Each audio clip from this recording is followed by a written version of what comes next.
नामांकन बढ़ाने और ड्रॉप आउट को रोकने के लिए शैक्षणिक पदयात्रा का शुभारंभ। सामुदायिक जागरूकता से रोका जा सकता है ड्रॉप आउट। हम सब ने ठाना है मेवात को आगे बढ़ाना है। नूंह जिला उपायुक्त अजय कुमार ने कहा है कि स्कूलों में आज नए सत्र का आगाज हो गया है। नए सत्र के लिए उन्होंने बच्चों को शुभकामनाएं देते हुए कहा कि शिक्षा प्रवेश संकल्प पैदल यात्रा इस क्षेत्र में जागरूकता का कार्य करेगी। आज जिला सचिवालय परिसर में शिक्षा संकल्प पैदल यात्रा के समापन के अवसर पर बोल रहे थे। उन्होंने कहा कि बच्चों, शिक्षक गणों व ग्रामीणों को मेवात क्षेत्र में शिक्षा के स्तर को सुधारने के लिए शैक्षणिक पदयात्रा की शुरुआत रेहना गांव से की। यह पदयात्रा शिक्षा के क्षेत्र में जागरूकता का काम करेगी। उन्होंने कहा कि शिक्षा के द्वारा ही जीवन में आगे बढ़ा जा सकता है। जिला प्रशासन समुदाय के साथ मिलकर इस मुहिम को प्रत्येक गांव तक लेकर जाएगा ताकि विद्यार्थियों का नामांकन के साथ साथ ठहराव भी किया जा सके, और यह तभी संभव है तब समुदाय के लोग शिक्षा को लेकर जागरूक होंगे। जब तक समुदाय में जागरूकता नहीं आएगी तब तक ड्रॉप आउट को रोका नहीं जा सकता, और इस पहल से अवश्य ही आने वाले समय में ड्रॉप आउट के रेट में कमी आएगी। पद यात्रा के दौरान स्कूली बच्चों ने डिस्प्ले व बैनर हाथ में लिए हुए थे तथा हम सब ने ठाना है मेवात को आगे बढ़ाना है, जन जन की यही आवाज, पढ़ा लिखा हो हमारा समाज के गगनभेदी नारों के साथ पद यात्रा में बच्चों का हुजूम चल रहा था। गौरतलब है कि रेहना गांव से शैक्षणिक पद यात्रा को हरी झंडी जिला शिक्षा अधिकारी डा अब्दुल रहमान और जिला मौलिक शिक्षा अधिकारी मुकेश ने दिखाकर रवाना किया। इसके बाद पदयात्रा राजकीय वरिष्ठ माध्यमिक विद्यालय टपकिन में पहुंची, जहां पर प्राचार्य याद मोहम्मद ने सभी का स्वागत किया। तत्पश्चात शैक्षणिक पदयात्रा का बीवा गांव ने पहुंचने पर एबीएस फाउंडेशन के प्रोग्राम मैनेजर नवीन लाठ ने स्वागत किया। उसके बाद शैक्षणिक पदयात्रा सोक, शाहपुर नंगली, मेवात मॉडल स्कूल, कस्तूरबा गांधी विद्यालय नूंह, सालाहेड़ी से होते हुए जिला सचिवालय नूंह में पहुंची, जहां पर उपायुक्त अजय कुमार, सहायक आयुक्त हर्षित कुमार ने शैक्षणिक पदयात्रा का स्वागत किया।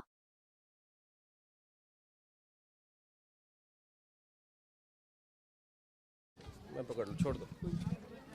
ये बहुत अच्छी शुरुआत है, और मैं तो ये कहूँगा कि मेवात के इतिहास में इस पैदल यात्रा ने, प्रवेश यात्रा ने एक इतिहास रच दिया है, और ये मेवात के अंदर परिवर्तन, शिक्षा में परिवर्तन लाने का एक कार्य करेगी। आप सब जानते हैं परिवर्तन एक प्राकृतिक नियम है। समय बदलता है, समाज बदलता है, शासन बदलते हैं। हर परिवर्तन किसी नई बात का संकेत होता है। यदि भारतीय इतिहास को उठा करके देखें तो उसमें भी अन्य परिवर्तन दृष्टिगोचर होते हैं। इसी सिलसिले में मेवात के इतिहास में भी आज एक शिक्षा रूपी, प्रवेश उत्सव रूपी परिवर्तन होने जा रहा है, और इसका मैसेज मेवात के बच्चे बच्चे तक पहुंचेगा, और मेवात का हर बच्चा सरकारी स्कूलों में दाखिला लेने का इस पैदल यात्रा के जरिए कार्य करेगा। ये पैदल यात्रा 10 किलोमीटर लंबी होगी।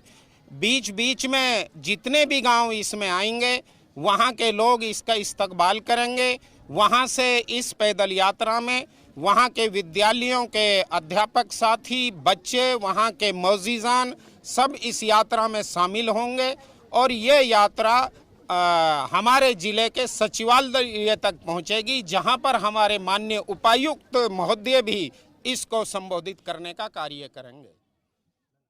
मैं तो ऐसा महसूस कर रहा हूं कि ये जो पदयात्रा है जिसके अंदर ये जागरूकता आएगी कि भाई शिक्षा के क्षेत्र में आगे बढ़ाने के लिए जो हमारे ये खुद के बच्चे, जो हमारे ही बच्चे हैं, ये आज दूसरों को जागरूक करेंगे, तो आने वाली जो टाइम है उसके अंदर इस यात्रा से बहुत ज़्यादा बेनिफिट होगा, और जो सरकारी स्कूलों के प्रति और जो रुझान है वो और ज़्यादा बढ़ेगा। दूसरा, इस तरह की जो एक्टिविटीज़ होती है कि हम समाज और कम्युनिटी से मिलके जब चलते हैं, तो इसके अंदर सबसे बड़ा फ़ायदा हमें ये होगा कि जो हमारी सरकार है, जो मेवात को एस्पायरेशनल डिस्ट्रिक्ट और पिछड़े हुए डिस्ट्रिक्ट से ऊपर उभारने के लिए बनी है, तो उसके अंदर हमें ज़्यादा से ज़्यादा वो हमारी सपोर्ट करें। हो रहा है कि मैं श्री सदीक अहमद खंड शिक्षा नूंह 17 फरवरी को 4 संभाला है। संभालते ही सारे ब्लॉक को मैंने मॉनिटरिंग करके बोर्ड क्लासों पे अपना फोकस किया है। अब नया सत्र 2022-23 जैसे शुरू हुआ है, मेरे समक्ष और मेरे बराबर मेरे शिक्षा के दोनों पिलर बड़े उच्चाधिकारी मौजूद हैं। इनके सहयोग और सानिध्य और इनकी सपोर्ट से मुझे ऐसा लग रहा है कि हम शिक्षा की बढ़ोतरी के लिए इस पदयात्रा को पूरे हरियाणा नहीं पूरे राष्ट्र में इसका संदेश फैलाएंगे और मेवात अब बैकवर्ड नहीं रहेगा, बल्कि घर घर तक शिक्षा की अलग जगाएंगे। और इसमें हमारी कन्याएं भी हमारे साथ हैं। इससे हम एक संदेश देना चाहते हैं, जो मेवात के बारे में सोचते हैं कि यहाँ पर कोई आदमी सेफ नहीं है, तो ये कन्याएं सड़कों पर चलकर ये संदेश देंगी कि मेवात एक शांतिप्रिय बहुत अच्छा इलाका है और यहाँ पर हर आदमी सुरक्षित है और यहाँ शिक्षा की ज़रूरत है जो बिल्कुल दिल्ली के करीब है। इससे पहले मैं पुनाना में 3 साल खंड शिक्षा अधिकारी का कार्य देख चुका हूँ। वहाँ पर भी हमने 4 बड़ी बड़ी पदयात्राएँ निकाली और जिनकी वजह से वहाँ का नामांकन बढ़ा। आज की जो पदयात्रा है इसमें हमारे 3 फोकस होंगे। एक तो ड्रॉप आउट बच्चे ना हों, एक 100% दाखिला हों, एक हर आम आदमी के दिमाग में शिक्षा के प्रति जागृति आए ताकि ये इलाका पढ़ लिख करके खुशहाल हो जाए और हम आगे आने वाली बहुत सारी चुनौतियों का सामना आसानी से कर सकें। ये शहीदों की धरती है, इसलिए इस इलाके को भी दूसरे इलाकों के बराबर तालीम में आना चाहिए। इसी के लिए हमारा जोरदार शिक्षा अधिकारियों और प्रशासन के साथ तालमेल करके प्रयास है और इंशाअल्लाह ताला ईश्वर ने चाहते ही हमारा प्रयास जरूर सफल